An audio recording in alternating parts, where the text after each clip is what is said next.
history to that. I don't know if you're familiar with southeastern Minnesota.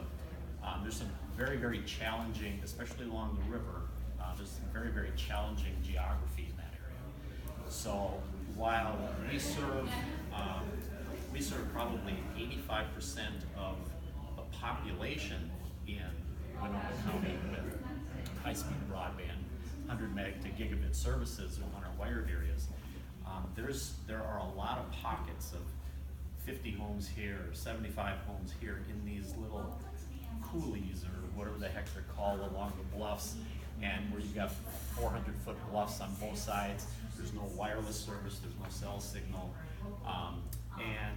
So what happened about a year, just a little over a year ago, June 2015, Winona County had an event in Whitewater State Park, which is just about 5 miles north of St. Charles, Minnesota. Whitewater State Park, you go down into a hole, and there's absolutely no cell signal.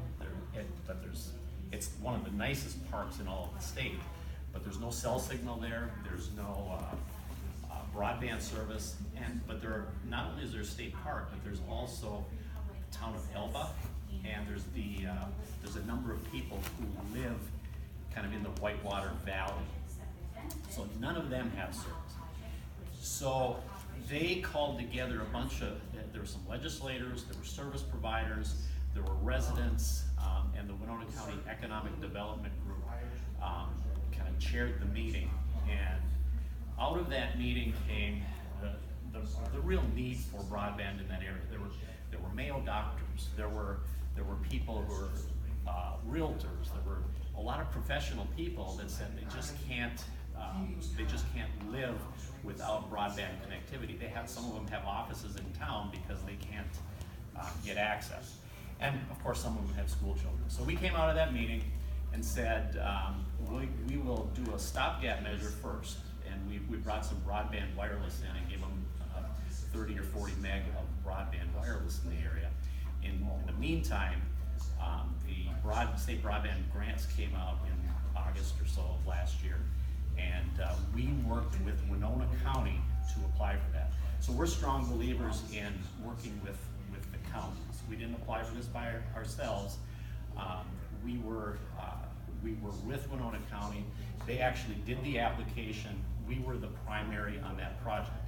I'm going to tell you about 2 projects here because they're very, very closely tied. They're both in Winona County. One of the projects was HBC as the primary, and that's the Whitewater State project. And the other project is what we call the Cedar Valley project. And that project was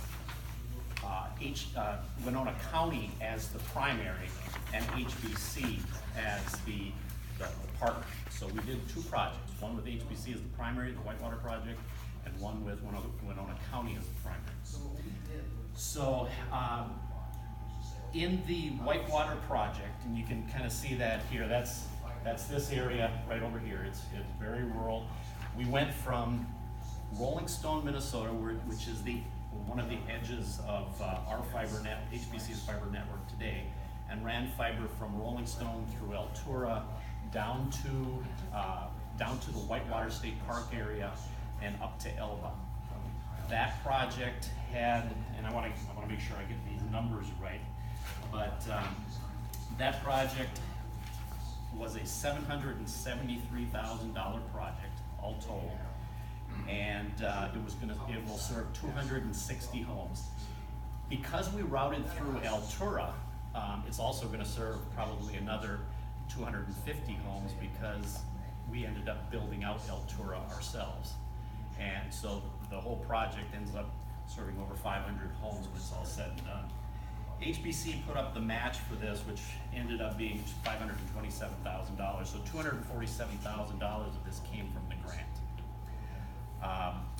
Once we had that grant secured, we agreed to pay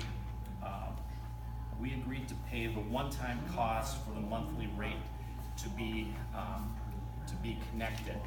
Now, the cost to be connected, when you build a fiber optic network, it's going to cost, typically in a town, we spend about $1,000 to build the network, $1,000 per passing to build the network, and then it's another $1,000 to connect the customer. Okay, so basically it's $2,000 for a connected customer. In this area, HBC took on, we put in for the funding to just build the network, and we took the rest of the funding, or we took the rest of our money to put into connecting the customers. The other project that we did, and I'm just going to talk about that real quickly, is that County Road 9 project through Cedar Valley.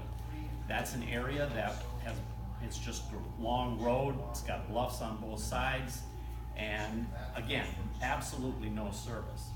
So we did that project. That project was $973,000, and that was covered partially by HBC, which I think there was $450,000 HBC covered, $100,000 from Winona County. Winona County was the lead on this project. So they spent $100,000, and we were able to do this. I think the state provided $314,000. Without that state funding, these are areas that would never get service. It would just be too expensive. It costs at least 10 times more to provide services in these areas than it does in a more populated area. And if you think about the river bluffs around southeastern Minnesota, that's all rock. And there's really there's no room on the poles to add more services on. So we couldn't even use pole lines in any of these locations. Everything we've done is underground, so it is a little bit more expensive. So we put together those two projects, working with Winona County. They did the application, and that worked out extremely well. So this next round, we're going to be working with 3 counties on their applications, and we will be the service provider partner on this project.